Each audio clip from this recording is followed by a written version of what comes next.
Deep behind enemy lines in FEMA Region 9 in Las Vegas, Nevada, here's your host, Matt Maldonado, on Madness4life News.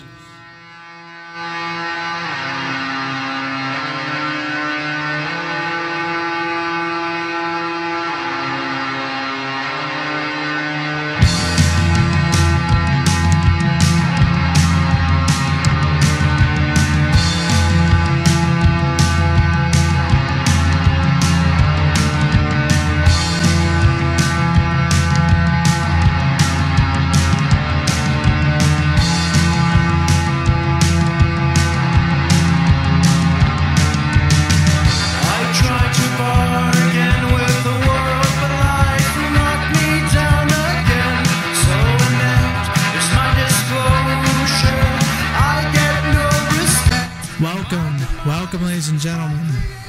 That's right. Welcome, ladies and gentlemen. My name is Matt Maldonado here in FEMA Region 9 in Las Vegas, Nevada, and this is Madness4life News, the podcast version of the show, and it is Sunday edition, August 5th, 2012. I'm going to be getting into a shooting in Wisconsin. Gunman 6 hostages dead at Wisconsin Sikh temple. I'm getting into that as well as other news on RT. Radioactive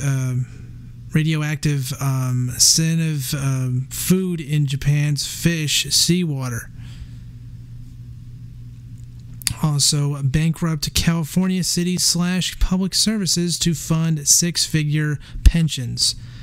Israel upgrades a missile shield over Iran, Syria fears. NASA sees red $2.5 billion Mars rover to dig for proof of life. So I'm going to be getting into all of that news today.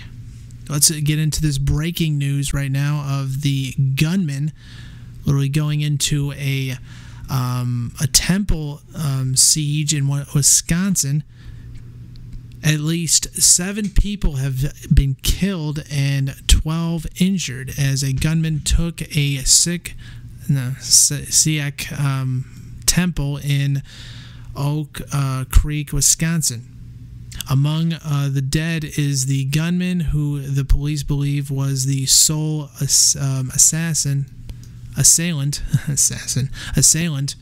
4 of those shot dead inside the temple, while the 3 others, 2 victims and a gunman, were killed outside the building. Police say they do not believe there is a second gunman at the temple. Dispute previous reports speculating about possible additional assailants. Well, first of all, there was already a report stating that, it just said it too on this report, that there was basically multiple shooters, basically about, I would say, wasn't there like 5? There was like 5 different gunmen, but hey, let's move on here.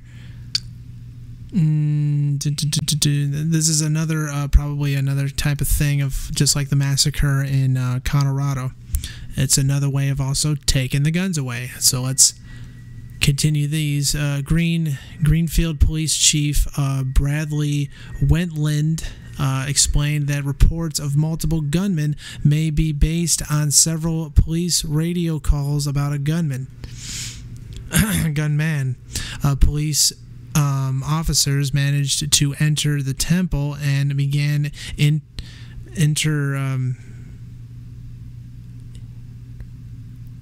interaggression of people who had gathered on its basement floor. 3 adults have been hospitalized with gun wounds into their faces.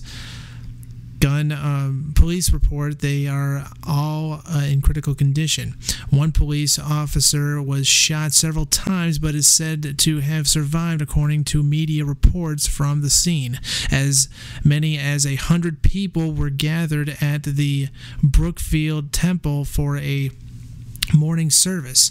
Many potential victims were spared as the temple was only periodically full when the attack began, an hour before a big Sunday service was scheduled to start. The first information from the scene came from the temple's head priest, who purportedly locked in a restroom with a cell phone. The gunman has been described as white male, blonde, with a stocky build, and amend reports of multiple people have been shot inside the temple. Some attendees appear to have been able to escape, through some remain inside. The temple was holding a special children's service today with a featured guest from India. Energy officials shut down the building's gas supply as a precautionary measure. Witnesses told local news, while police have coordinated off the street where the temple is located until the situation is resolved. Meanwhile, journalists are keeping a safe distance from the area in case the shooters have access to TV or radio. We would plead with the media at the scene to not broadcast any photos, video of tactical units, officer movements, and potentially no aerial footage of the event as it's ongoing. Greenfield Police Chief Wetland said the temple draws worshippers from as far as Chicago, St. Louis, Missouri, and Connecticut and Ohio. And there's pictures from RT.com from this. You can find that on RT's website, and this is probably the same type of scenario of the massacre in Colorado, when there was only one gunman assailant. They basically just say, well, it's just one guy, even though there was actually basically like 2 or 3 people involved in the shooting. And it's the same thing here. I actually read that there was basically not just one gunman, there was actually, what was it, like, I just read 4 others.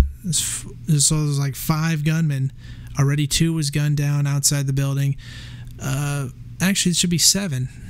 It should be more than that, because there was also 3 that got shot and 2 others. And then the other one got shot. It's really fishy to me.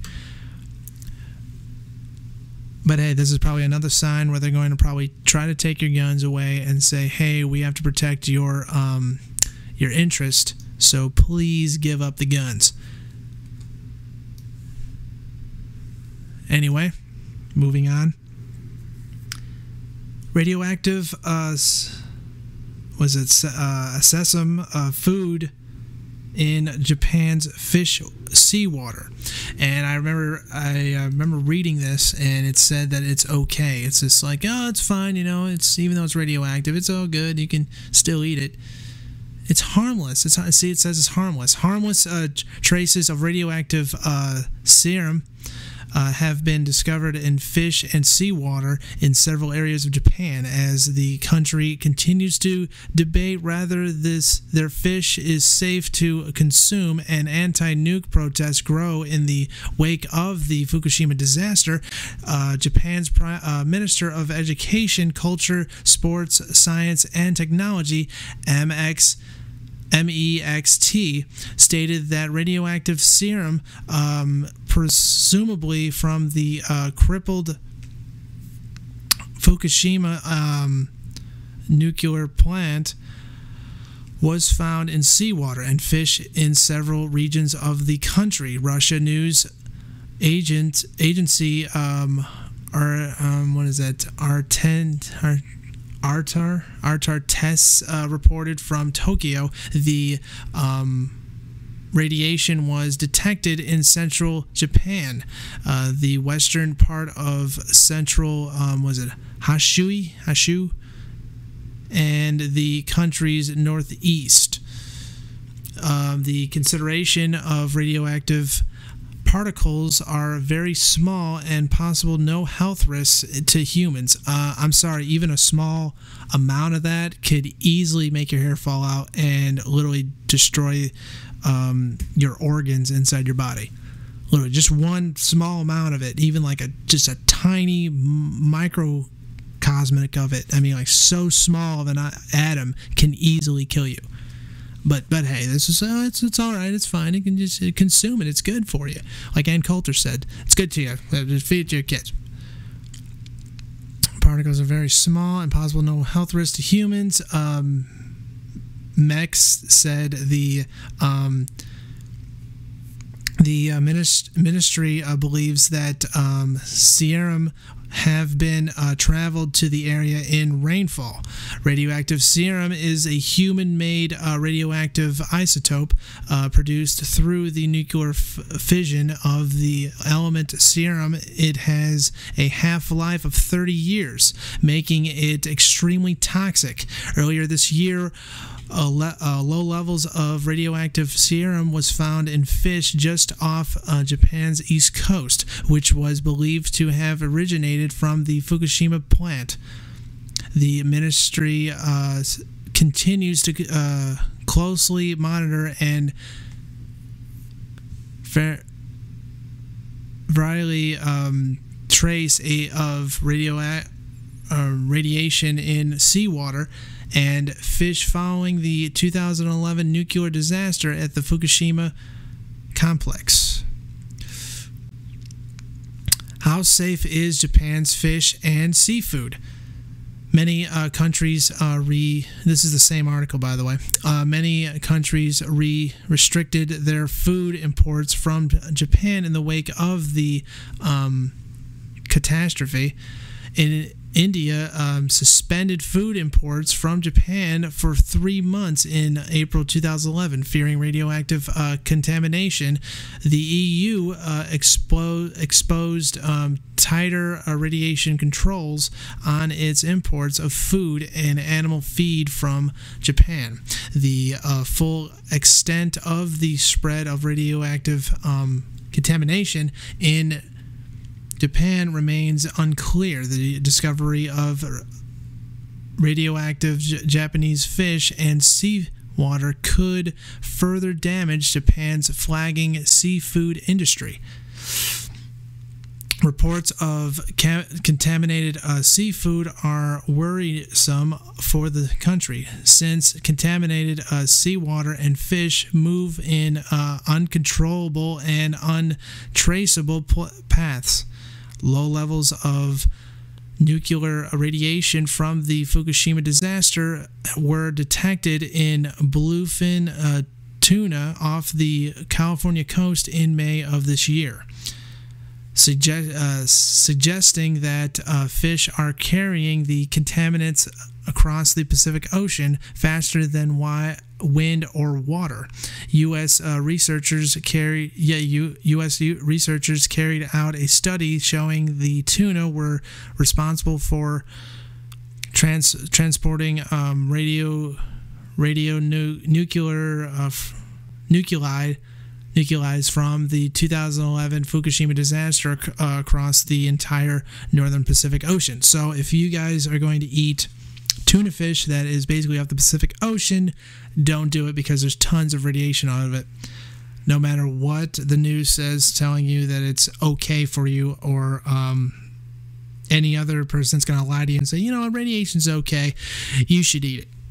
No, you shouldn't. You actually should look to other alternatives and don't eat that kind of fish or any other sea creatures in the wake of Fukushima. But hey, that's all right. Don't believe me, just you can read up on that.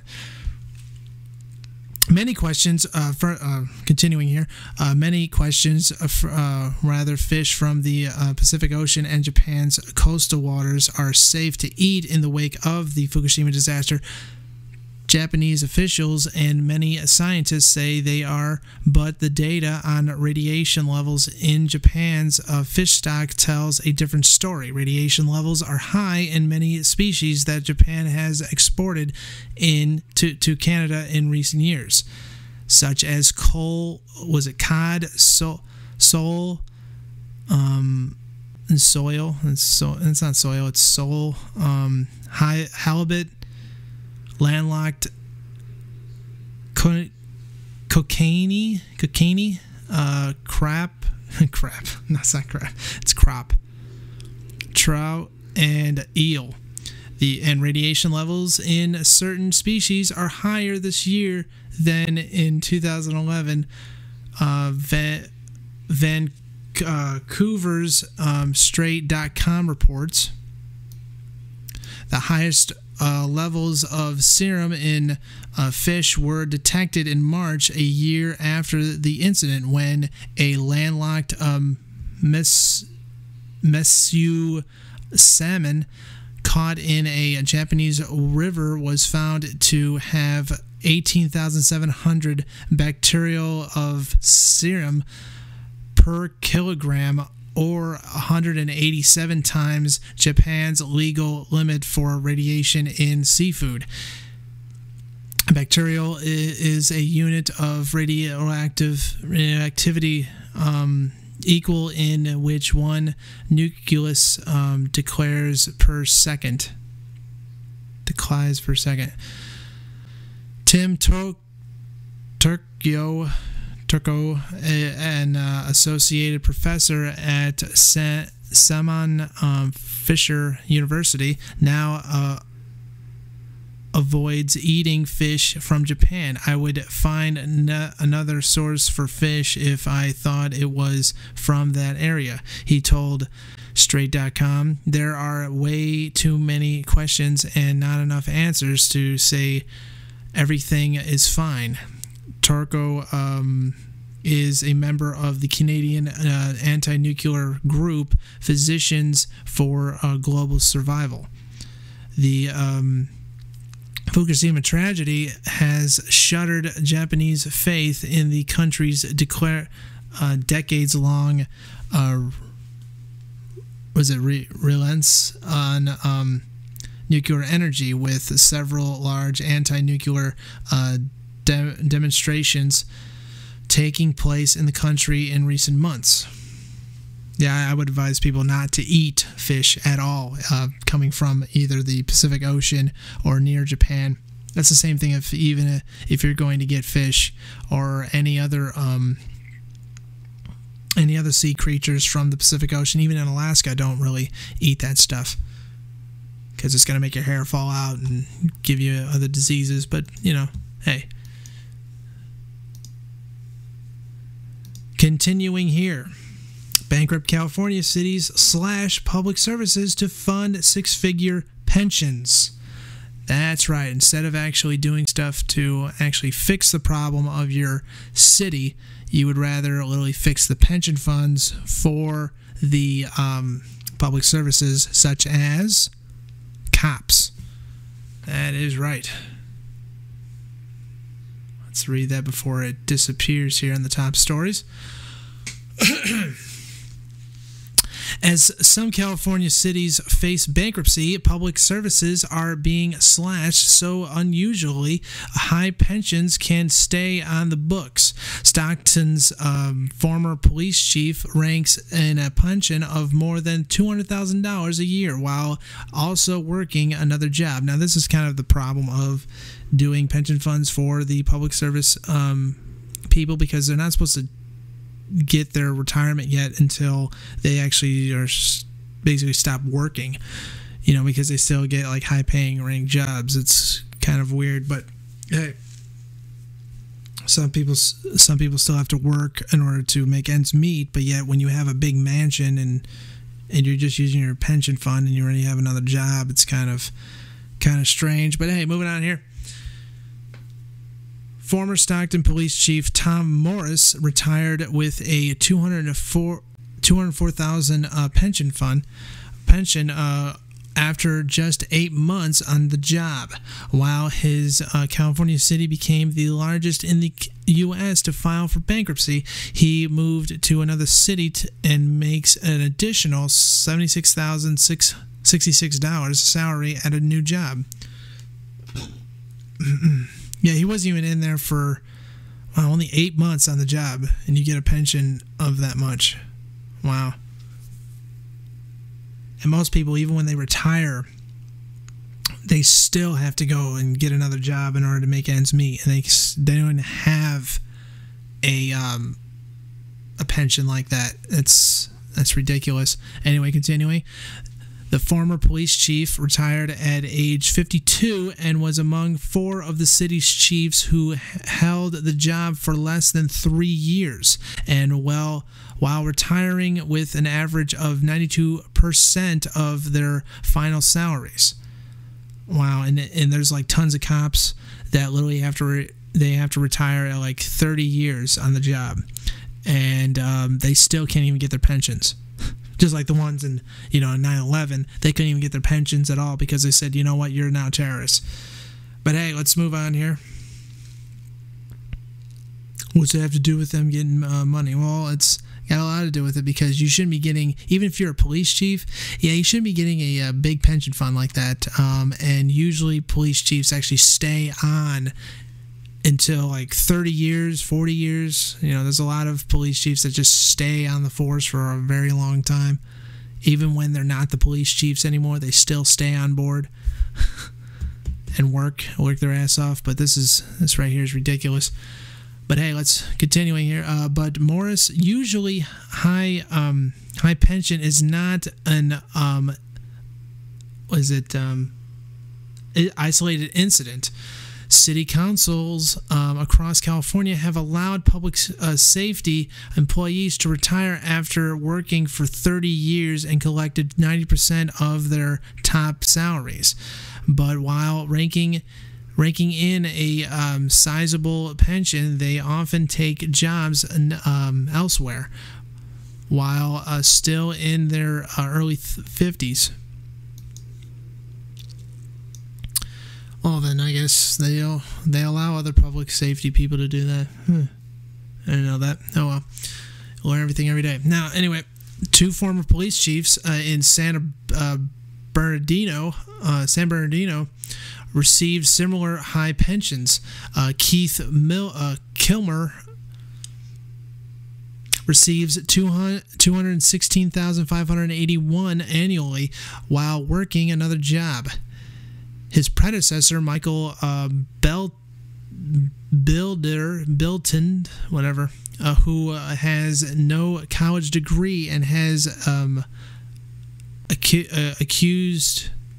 was accused of trying to bribe an officer to withdraw a union grievance in exchange for a dropped investigation, receives $205,014. We have some safety retirees that are actually earning more in retirement than they earned when they were working because they were able to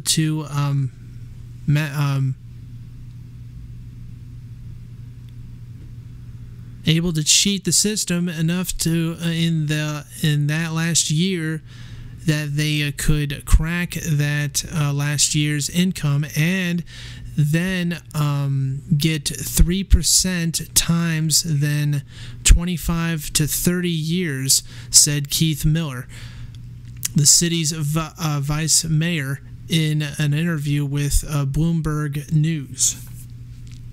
Yeah, there's another criminal, Bloomberg, telling the cops to stand down and it was illegal. But hey, that's a different story.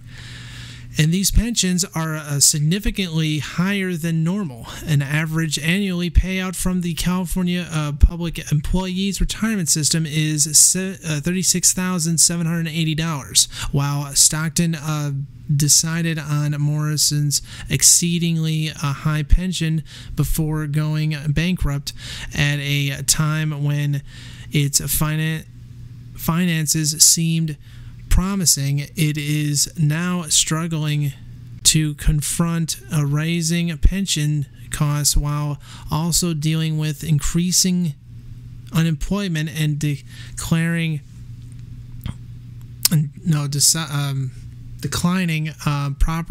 property and sales tax revenue.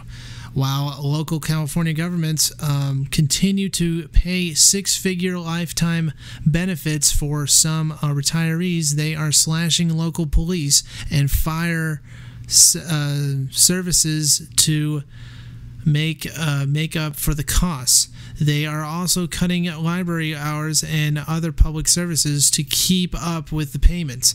We didn't have very many people looking out for the taxpayers when these deals were negotiated. San Andreas Mayor Chuck Reed told Bloomberg News in the past 10 years, his city increased retirement spending from $73 million to $245 million. More scams going on around the country, of course. Continuing here, Stockton, which filed for bankruptcy protection on June 28th, continues to fund expensive employees' pensions that it can't afford. It's really funny that these cities in California are filing for bankruptcy when, first of all, it's not really their debt. It was basically the banker's debt that they had to sign on to, just like every other state. Just like these high taxes that they're doing in California, because, hey, they're bankrupt. They literally took, the banksters literally signed them on to fraudulent debt, and now they have to pay for it, and that's why they're giving people high taxes. And it's kind of funny when people say, I'm going to go to California. That's interesting. They have high taxes there and carbon taxes. How are you going to live? Good luck. You literally have to have 5 jobs in order to live there. 5. People are leaving en masse there. There's businesses shutting down. Hospitals and doctors are leaving. People are literally leaving and going to like Texas because that's like the better. You can get better jobs there, and it's not as bad as like California or even Nevada where I live. Anyway, continuing. In 2007, the city borrowed $125 million with a bond issue in order to pay for enhanced pension benefits, but when the market crashed, Stockton's assets lost 1/3 of their value, and the town still owes $124 million on the bonds. We owe about, I think, $58 billion in the state of Nevada. Continuing, lowering the retirement age took a strike at San Bernardino's budget that may have.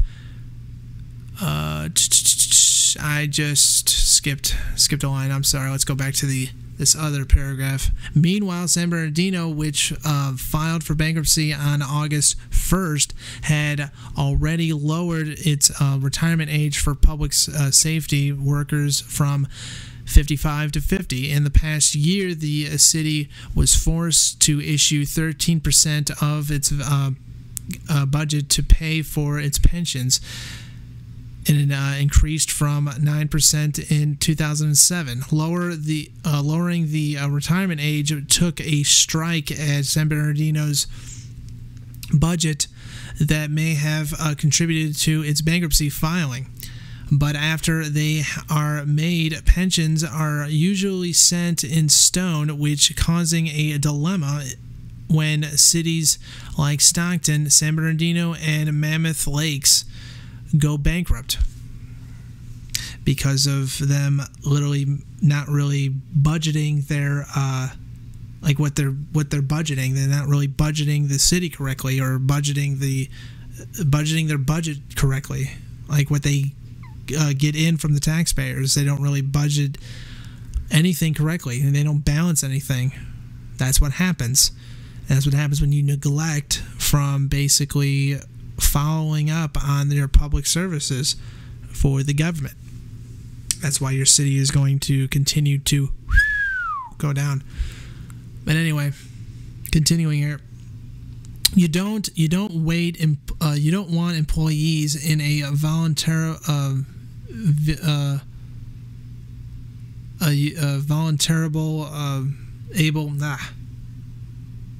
can't even speak here.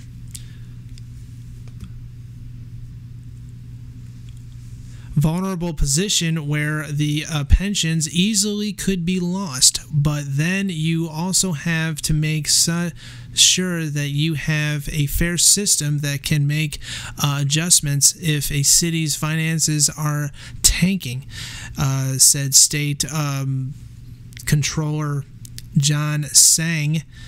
But while Stockton's former police chief is living the life with a quota, $250,000 coming a year, the broke city has been left in the dust as it struggles to continue funding the young retirees' income. One dude's income, or maybe just one guy's income.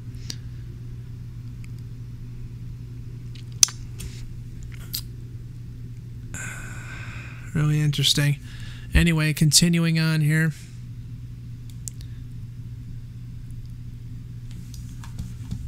So ridiculous. You don't allow that to kind of happen, especially when the guy basically, people are basically making more on their pension funds than they are making when they work. Really strange. Especially when they put in. They don't, if you don't put in so much in your retirement fund, you're not really going to get so much back, but yet for some reason you put so less in, you get so much back. It's really strange to me. And confusing. Anyway, Israel upgrades a missile shield over Iran as Syria fears.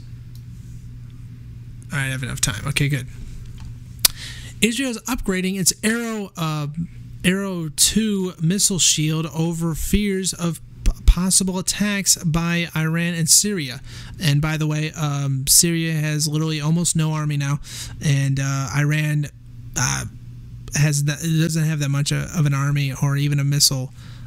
So they're going to attack a sovereign nation for no reason. But hey, that's okay. It's an act of war to do that, but hey, that's okay. The Block 4, continuing here, the Block 4 upgrade is currently being installed and deployed across the country. A senior Israeli defense official said on Sunday the U.S. Missile Defense Agency and the Israeli Missile Defense Organization completed a successful test run of the Block 4 in February. The upgrade, which has been in development for over 4 years, boosts greater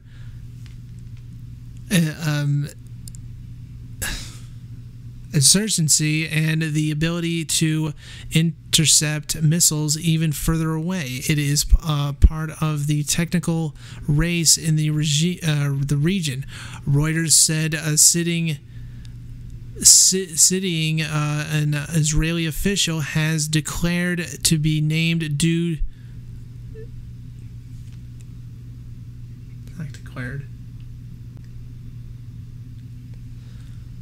Declined to be named due to the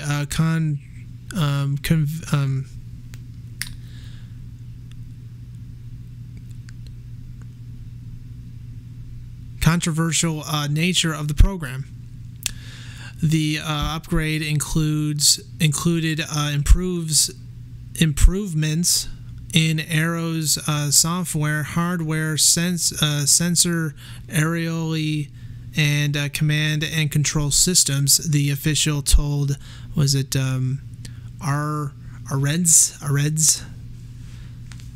I don't know what that publication's name is. Sorry about that. This development should be valued as part of... Oh, by the way, these are all RT articles, by the way. I forgot to say that. These are all RT articles from RT. So just so you know, if I don't say RT, it's from RT. You guys can look it up on RT. Anyway, continuing here. I just missed my point. Okay, this development should be viewed as part of the complex geopolitical relations between Israel, Iran, and Hezbollah. The newspaper reported, citing executive details provided by the defense minister.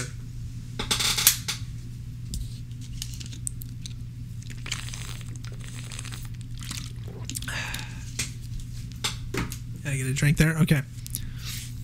The announcement came the day after Iran said it successfully test-fired an upgrade version of its Fateh 110 short-range ballistic missile. The new missile platform is meant for defense, but is capable of destroying both land and sea targets with the same pinpoint preparation. Iranian officials said Israel fears a confrontational military attack by Iran, as well as a possible chemical weapon or a missile assault by Syria. Even though Syria doesn't really have much weapons that much anymore. Well, actually, it's been getting armed by Russia, but I don't really think it has chemical weapons, but let's see what happens. The Israeli Defense Minister, was it Elhad Barak, whatever, and the Minister's Director General Hedi Shahani made funding of missile and rocket defense systems a top priority. Al-Azhar's reported. The U.S. Where'd you go? All right, the U.S. has been a longtime investor in the program of Israel's missile defense shield, with the Pentagon and Boeing acting as key partners for the project. More than half of Arrow's nearly $3 billion price tag has been paid for by Washington. U.S. companies have also assisted Israel in research and development for the Arrow system.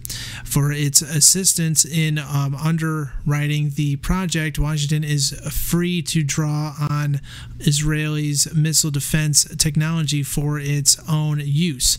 The Israeli official said the policy of the Israeli Minister of Defense is to provide all data to the U.S. for the security of the U.S., including on targets, interceptors,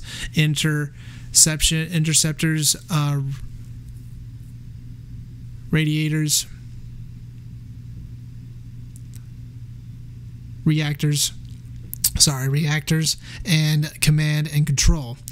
The Arrow system has been in service for 12 years. After the first aerial battery was declared fully operational in October 2000, the aerial batteries are considered one of the most advanced missile defense programs currently in operation anywhere in the world. Jerusalem is developing the Aerial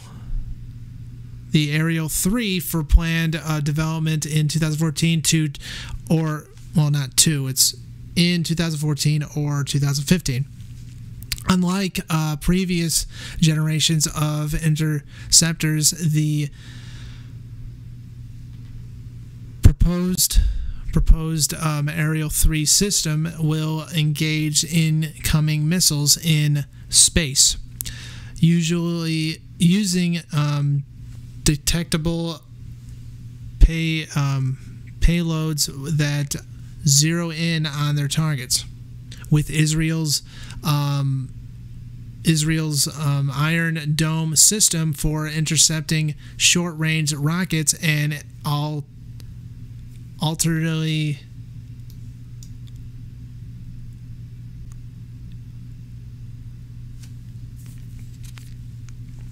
shells now operational. Israel is working on even more powerful interceptor technology known as David's Shilling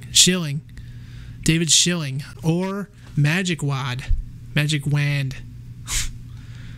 not land wand, due to be deployed next year.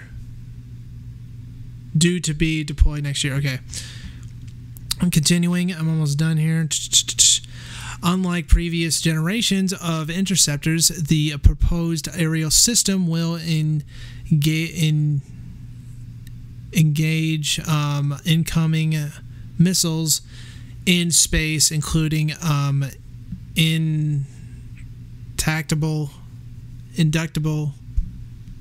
payloads that home in on and destroy their target. The aerial batteries are considered one of the most advanced missile defense programs currently in operation anywhere in the world. The U.S. has been a long-time investor in the development of Israel's missile defense shield, with the Pentagon and Boeing acting as key partners for the project. More than half of Ariel's nearly $3 billion price tag has been paid for by the U.S. American companies have also aided in research and development for the aerial system. For its assistance in underwriting the project, Washington is free to draw on Israel's missile defense technology for its own use. The Israeli officials said the policy. Well, I already said all those. Yeah. So that was it. Yeah, right here was it. I don't know why they wrote that twice. Pretty weird, but yeah, they're basically putting more missile shields all around Iran. So, like, probably next year to basically October, they may be launching another war against Iran and in Syria. Well, Syria is basically almost gone.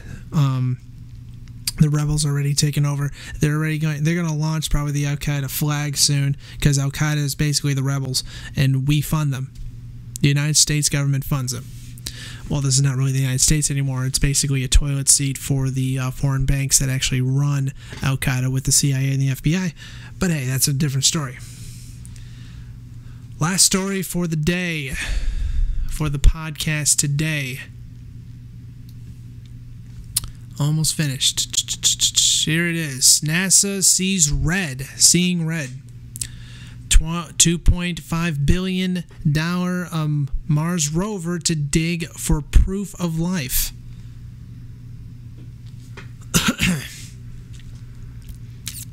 NASA make or break Mars mission will enter its landing phase on Monday morning, while the Curiosity rover attempts to land using a never-tried sky crane.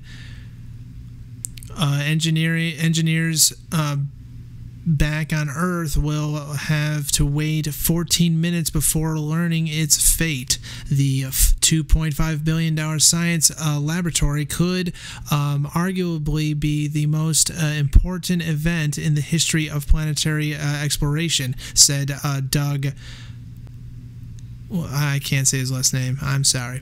Director of Mars exploration at NASA's headquarters in Washington, D.C. The ticklish part of the mission, currently on its 8 months since launching in 2011, is the landing. Not only does it involve delivering the NASA's largest ever 1-ton payload safely to the Martian surface, it will also attempt a new kind of landing sequence, involving a guided entry, a supersonic 16 meter. Where is it?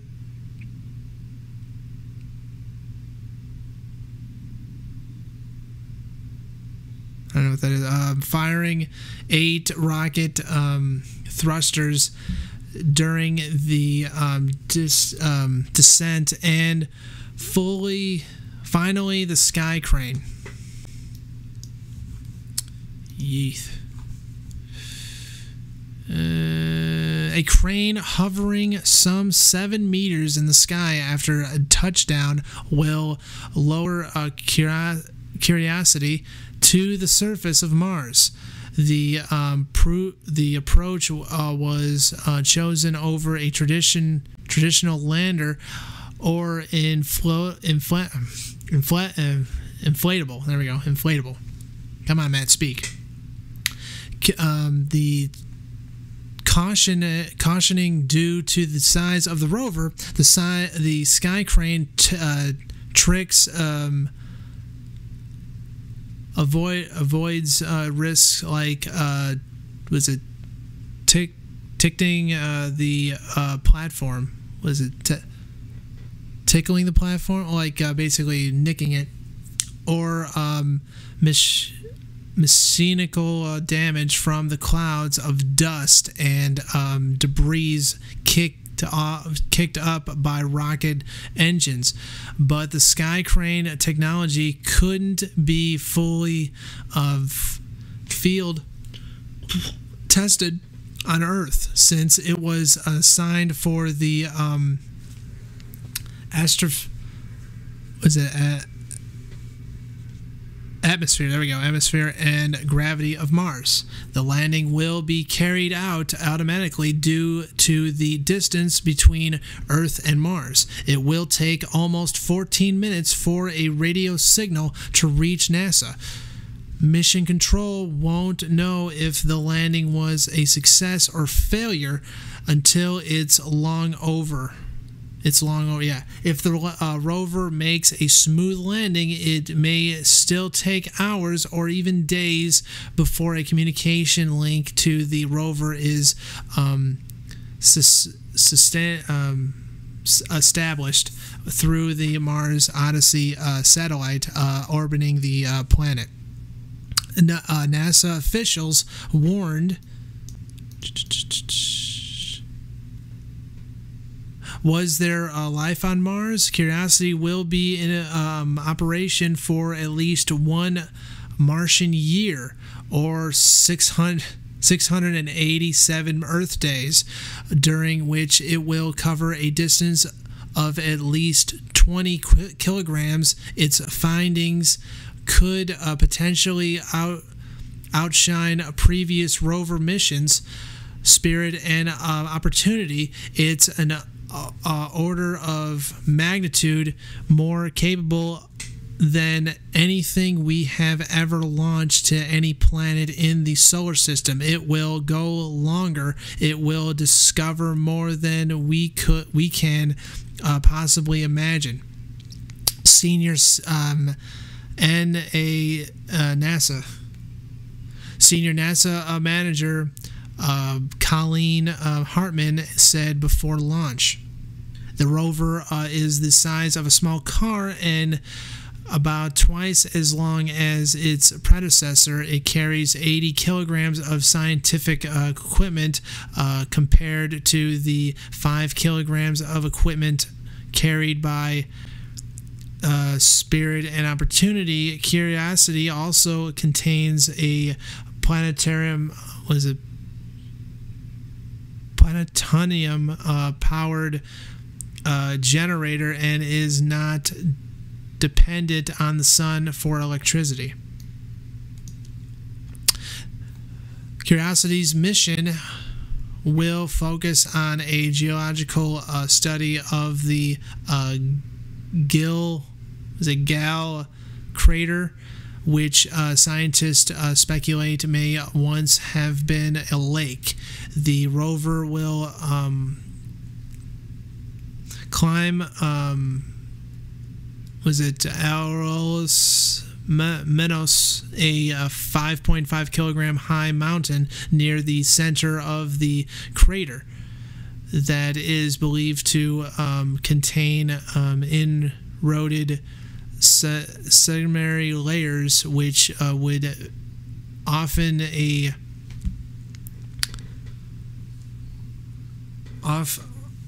offer a glimpse at some 2 billion years of Martian history. with its robotic arm, high-res cameras, and 10 scientific instruments, the rover will conduct a geological survey of the area. The mission's main goal is to determine whether Mars was once capable of supporting life. It will be looking for signatures, the carbon-based building blocks of living organisms. A Russian-made device called Damascus Dominus L. Bredo of neutrons will be deployed to search for spots with high consideration of underground water and ice. Such places are of greatest interest when you are looking for signs of life, said the instruments manufacturer at Russia's Space Research Institute. The mission comes at a critical time when NASA faces budgetary restraints. The fiscal year 2013 budget out $300 million from their agency's planetary science programs must be related to Mars missions. NASA had to withdraw from an agreement with the European Space Agency on the ExoMars program, which called for launch of the planetary orbiter in 2016 and 2 rovers in 2018. The Mars Science Laboratory is NASA's only remaining flagship mission for from the planet. The launch was intentionally scheduled for 2009, but was postponed for 2 years to test the rover's mobility system and robotic arm. Well, that's good that they actually tested it, not like rush it like they did with one of the what is that? I think it was a Journey, the one that blew up in the 80s. When they knew that there was a problem, they just launched anyway.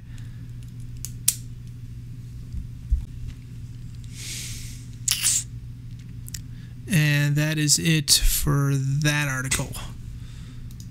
And that was all RT